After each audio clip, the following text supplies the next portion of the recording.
देवा नाही रूप, देवा नाही नाम, देव हा निष्काम सर्वांठाई.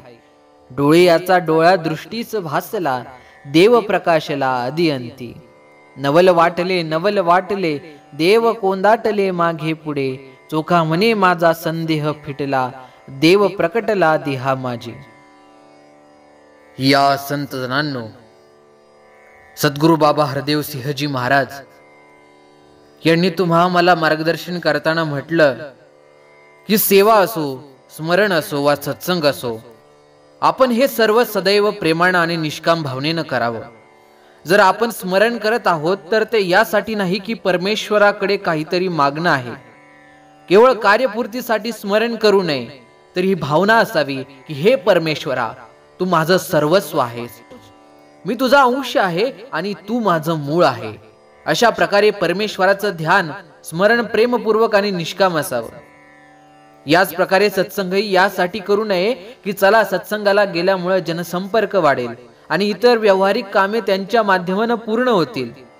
याउलट हीच भावना मनामध्ये निरंतर असावी की सत्संगाचं महत्व इतकं उच्च कोटीचं आहे की केवळ सत्संगामुळेच माझा उद्धार होऊ शकतो. सत्संगामुळे मला निरंतर सुंदर विचारसरणी लाभते. म्हणूनच सत्संग ही प्रेमपूर्ण आणि निष्काम भावनेनं करावी. याचप्रमाणे सेवा देखील निष्काम भावनेनं करणं गरजेचं आहे. जसं कबीर महाराज म्हणतात, फल कारण सेवा करे निसदिन जानचे राम, कहे कबीर सेवक नाही चाहे चौगुण दाम.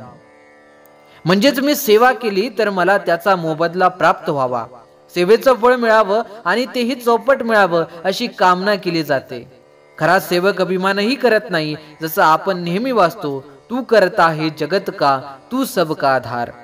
परमेश्वरा, करता करविता तू आहेस, मी करता नाही. हे सर्व काही जे मला मिळत आहे ते देणारा तूच आहेस. म्हणजेच निष्काम भावनेनं सर्व काही करून त्याचा तो अभिमानही करत नाही आणि याच बरोबर परमेश्वराचे आभार मानले जातात. अशा प्रकारे सेवा, स्मरण आणि सत्संग ही भक्तीची महत्वपूर्ण अंग आहेत, ज्यात स्वतःला पूर्णत्व प्राप्त करण्यासाठी संत भक्त नेहमी उत्साही असतात. दुसरीकडे सद्गुरु माता सविंदर हरदेवजी महाराज आपल्याला समजवतात की डाळ शिजली आहे की नाही हे पाहण्यासाठी सगळी पातेल्यातली डाळ आपण चाखून बघत नाहीत. त्या डाळीतला केवळ एक दाना पारखून पाहिला की डाळ शिजली आहे की नाही हे कळतं. आपण ही अशाच प्रकारे आपल्या मिशनला पुढे घेऊन जायचं आहे. लोकांनी आपल्याला बघून म्हणायला हवं, मी अशा निरंकारी व्यक्तींना ओळखतो जे आपलं सर्वस्व अर्पण करण्यासाठी तयार आहेत. कुणी आपल्याबद्दल असं बोलू नये. मी तर अशा निरंकारी व्यक्तींना ओळखतो जो समाजात राहताना नेहमी गोंधळ घालतो, सगळ्यांशी भांडण करतो. सद्गुरु बाबाजींच्या शिकवणीनुसार आपण स्वतःला असं निरंकारी बनवायचं आहे ज्यांची सगळं जग प्रशंसा करेल. हल्ली CCTV सगळीकडे लावलेले असतात. मॉल्स, दुकाने सगळीकडे लिहिलेलं असतं की आपण कॅमेऱ्याच्या नजरेत आहात. एवढंच वाचून आपण सतर्क होतो की आपल्याला चुकीचं काम करायचं नाहीये. कदाचित तिथे लिहिलेलं ते वाक्य केवळ लिहिण्यापुरतीच मर्यादित असेल. समजा 10-12 कॅमेरे लावले आहेत, त्यापैकी एखादाच कॅमेरा काम करत आहे किंवा सगळे कॅमेरे बंद आहेत, परंतु ते वाक्य वाचताच आपण सतर्क होतो. सद्गुरूंनी ज्ञान देऊन आम्हाला निरंकाराशी जोडलं, म्हणून निरंकार ही आपल्याला सतत पाहतो आणि यासाठी आपल्याला तेवढंच सतर्क राहणं गरजेचं आहे. एकदा बाबाजी म्हणाले होते की आपण निरंकारासमोर चूक करतो आणि निरंकार तर अंतर्यामी आहे, त्याला सगळं काही कळतं. परंतु त्यासोबतच प्रत्येक माणूस हा स्वतःच अंतर्यामी आहे. आपण काय चुकीचं व काय बरोबर करतो हे आपल्याला माहित असतं. त्यामुळे निरंकाराची आपल्याला एवढी भीती असावी की आपल्याकडून कुठलीही चूक होऊ देऊ नये. खरं तर स्वार्थी बनणे योग्य नाही, परंतु भक्ती करताना, आध्यात्मिकतेच्या वाटेवर चालताना आपण इतके स्वार्थी बनावं की आपण फक्त आणि फक्त स्वतःच्याच चुका बघाव्यात. आपल्या आत किती अहंकार आहे हे पाहावं आणि आपल्यामध्ये काय कमतरता आहे त्या केवळ बघू नये, तर आपल्या जीवनात त्या चुका सुधारण्याचा प्रयत्न देखील करावा. जर आपण त्या चुकीला किंवा अहंकाराला दर्जा देत असू तर त्यासाठी अधिकाधिक स्वसुधार करून स्वतःला अदर्जावर नेण्याचा, अगदी A+ वर नेण्याचा प्रयत्न करावा. परंतु आपला दर्जा इतकाही घसरू नये की तो क किंवा ड वर येईल. हे सद्गुरु माताजींचे वचन आपल्याला नेहमी स्मरणात ठेवायचे आहे. आता भक्ती आणि समर्पण नेमकं काय या मायावी संसारात सर्वत्र अंधारच पसरलेला दिसतो. जातीभेद, वर्णभेद, भाषाभेद आणि अंधश्रद्धेच्या अंधारात मानव आपलं सुख शोधत हिंडतोय. समर्पणाची भावनाच लोप पावली आहे. कारण माणसाने दुसऱ्या समोर नतमस्तक होणं कमीपणाचं मानलं जातं आणि म्हणून मानव ईश्वरी ज्ञानापासून वंचित राहिला. कारण भक्तीमध्ये सुरुवातच समर्पणाने होते आणि तीच भावना माणसामध्ये शिल्लक नसल्यामुळे त्याला कधी या ईश्वराचं खरं महत्त्व जाणताच आलं नाही. आज माणूस आपापल्या परीने या ईश्वराची भक्ती करतोय आणि ती पण काहीतरी मिळेल या आशेने, पण तो हे पूर्णतः विसरलाय की त्याचं हे शरीर म्हणजेच करोडोची संपत्ती जी देवाने जन्मताच त्याला दिली आहे. हेही तितकंच खरं आहे की माणूस भौतिक संपत्तीशिवाय उदरनिर्वाह करू शकत नाही. पण म्हणून माणसाने आपल्या फायद्यासाठी देवाला वेठीस धरावं. माणसाने देवाला काय पाहिजे ते कधीच जाणलं नाही. देवाला नाही पैशाची आस की नाही लागत नारळ तोरणांची रास. देव हा फक्त निर्मळ भावनाचा भुकेला आहे. निर्मळ भाव फक्त समर्पणानेच येऊ शकतो, यात तिळमात्र शंका नाही. पण हा भाव ते समर्पण मिळणार तरी कुठे, हे फक्त समर्थ सद्गुरूला शरण येण्यानेच शक्य आहे. आज समयाच्या सद्गुरू सुदीक्षा सविंदर हरदेवजी महाराज यांचा त्यामागे एकच उद्देश, तो म्हणजे सकल मानव जातीचं कल्याण. माताजींनी आपल्याला अमूल्य असं ईश्वरीय परम सत्तेचं ज्ञान प्राप्त केलं आहे. आता गरज आहे ती फक्त ते अमूल्य ज्ञान आपल्या अंतःकरणात ठासून त्याप्रमाणे आपलं जीवन व्यतीत करण्याची. आणि त्यासाठी गरज आहे समर्पणाची. जेव्हा माणसाला याची जाणीव होते की प्रत्येक मानव मात्रामध्ये असणारा आत्मा हा याच निरंकार परम सत्तेचा अंश आहे, तेव्हा आपोआप याचं मस्तक मानवाच्या चरणी नतमस्तक होतं. एवढंच नव्हे तर अखंड सृष्टी निराकारामध्ये समावली आहे याची जाणीव त्यास होते. मग याच्या खऱ्या निस्वार्थ भक्तीला सुरुवात होते. ज्याप्रमाणे बीजाचं वृक्षात रूपांतर हे त्याच्या मातीतील समर्पणावर अवलंबून असतं, तद्वतच मानवीय वृक्ष हा भरतोच आणि तोही पूर्ण सद्गुरु चरणी लीन झाल्यावर. भक्ती म्हणजे समर्पण हे समजावून सांगताना निरंकारी मिशन मध्ये होऊन गेलेले महान संत व कवी भूपेंद्र बेकलजी यांनी आपल्या भक्ती रचनेत लिहिले आहे, भक्ति नाम है समर्पण का, भक्ति में शर्त नहीं चलती, बेशर्त समर्पित हो पाए यह अरदास तुम्हारे चरणों में. भक्तीमध्ये कुठल्याही प्रकारची अट चालत नाही, तर गरज आहे ती फक्त समर्पणाची. म्हणून संत महात्मा नेहमीच या गुणांनी युक्त होऊन आपलं जीवन व्यतीत करत असतात. आपणही सद्गुरु चरणी एवढंच मागणं मागूया की समर्पणाची भावना आमच्या जीवनात यावी आणि आमचं जीवन सद्गुरु चरणी लीन होऊन खऱ्या भक्तीला सुरुवात व्हावी. भक्ती म्हणजे समर्पण स्वकर्तृत्वाचं, भक्ती म्हणजे तहान नाम धनाची, भक्ती म्हणजे सेवा संतांची, भक्ती म्हणजे आस हरिनामाची, भक्ती म्हणजे सहवास सत्याचा, भक्ती म्हणजे जाणीव परमात्म्याची. देवा नाही रूप, देवा नाही नाम, देव हा निष्काम सर्वांठाई. डोळे याचा डोळा दृष्टीच भासला, देव प्रकाशला अदिअंती. नवल वाटले नवल वाटले, देव कोंदाटले मागे पुढे, चोखा म्हणे माझा संदेह फिटला, देव प्रकटला देहा माझी. संत चोखामेळा वारकरी पंथातील प्रमुख संत होते. त्या काळच्या जाती व्यवस्थेप्रमाणे ते अस्पृश्य असल्यामुळे त्यांनी मंदिरात जाऊन देवाचं दर्शन घेण्याची परवानगी त्यांना नव्हती. त्यामुळे त्यांनी देवाला बघण्याचा ध्यास घेतला होता. ते दररोज देवाचा आवार स्वच्छ करत असताना देवाची कल्पना करत असत की देव कसा दिसत असेल. या प्रश्नाचं उत्तर त्यांना हवं होतं. ते ज्ञानेश्वर महाराजांनी दिलेल्या हरिनामाचा मंत्र जपत असत.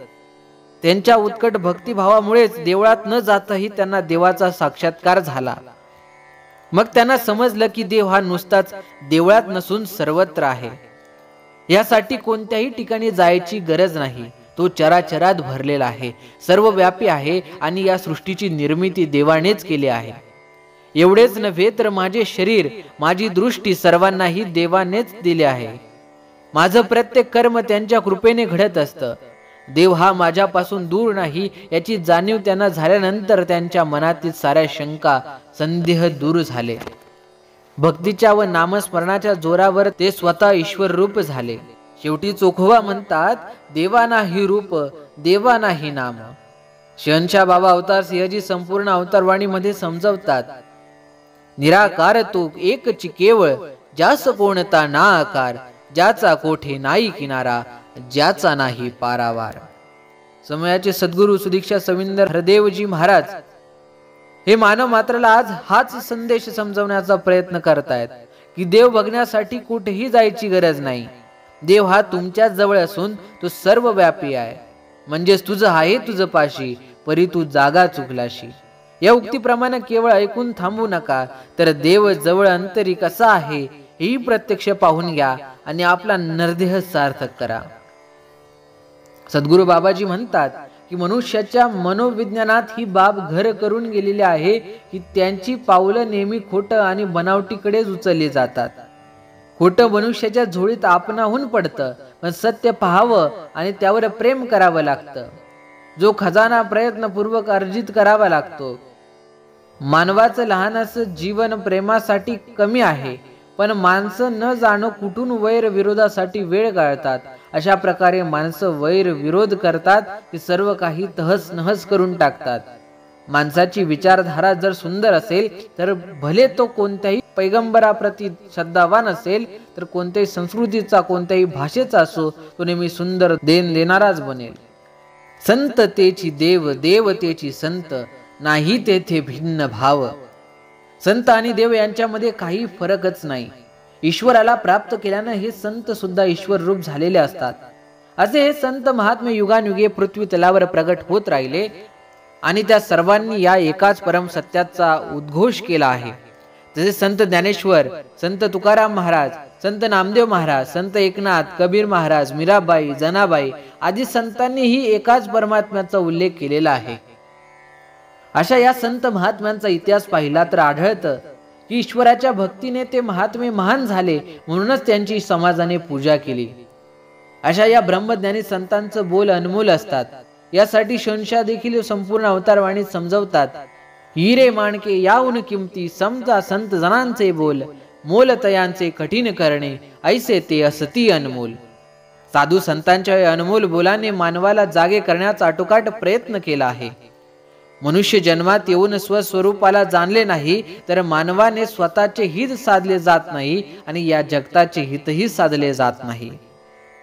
एक तळ्यात होती बदके पिले सुरेख, होते कुरूप वेडे, पिल्लू तयात एक. ते वेडे पिल्लू म्हणजे एक राजहंस होता. ते पिल्लू बदकांच्या पिल्लात विशोभित दिसत होतं. इतर पिल्ल त्याला आपापल्यात मिसळू देत नव्हती. त्यामुळे त्या पिल्लाच्या ठिकाणी एक आकारक न्यूगंडाची भावना निर्माण झाली. उडत जाणाऱ्या राजहंसांना ते तळ्यातील पिल्लू दिसले. ते राजहंस खाली उतरतात व त्या पिल्लाजवळ खेळू लागतात. त्या राजहंसांना पाहून पिल्लाला स्वस्वरूप कळलं आणि मग त्यांचं सत्व जाग झालं. असं हे स्वस्वरूप प्राप्त करण्यासाठी प्रथम मनुष्याला संतांची संगत लाभावी लागते. कारण संत महात्मे आम्हाला समर्थ सद्गुरू पर्यंत नेऊन पोहोचवू शकतात आणि समर्थ सद्गुरू कृपेनेच ईश्वराची प्राप्ती म्हणजे स्वस्वरूपाची ओळख होऊ शकते. तीच एक ओळख सद्गुरू बाबा हरदेव सिंहजी महाराज समस्त मानव मात्राला करून देत आहेत. यासाठी संत नामदेव महाराजांनी आपल्या अभंगामध्ये म्हटलं आहे, संता पायी माथा धरिता सद्भावे, तेने भेटे देवा आपोआप. मनऊनी संत अखंड भजावे, तेने भेटे देवा आपोआप. साधूपाशी देव कामधंदा करे, पितांबर धरी वरी छाया. नामा मने देईची संत संग, आम्हा जीवलग जन्मोजन्मी, आम्हा जीवलग जन्मोजन्मी.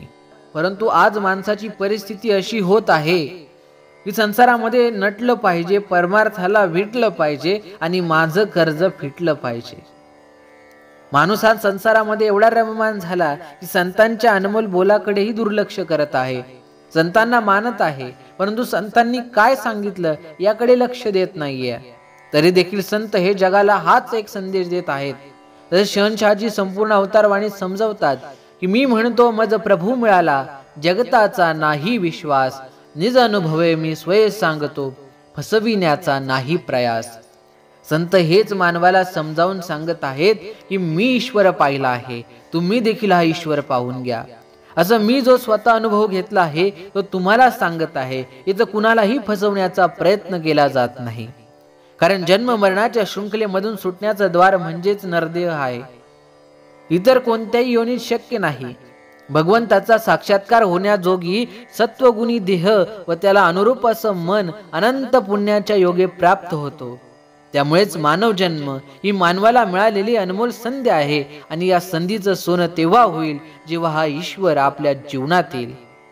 शेवटी संतांनी सांगितलेल्या भक्तीचं वर्णन केलं आहे की संसाराला विटलं पाहिजे, परमार्थामध्ये नटलं पाहिजे आणि संतांना जाऊन भेटलं पाहिजे. प्रेमाने बोला धन निरंकार जी.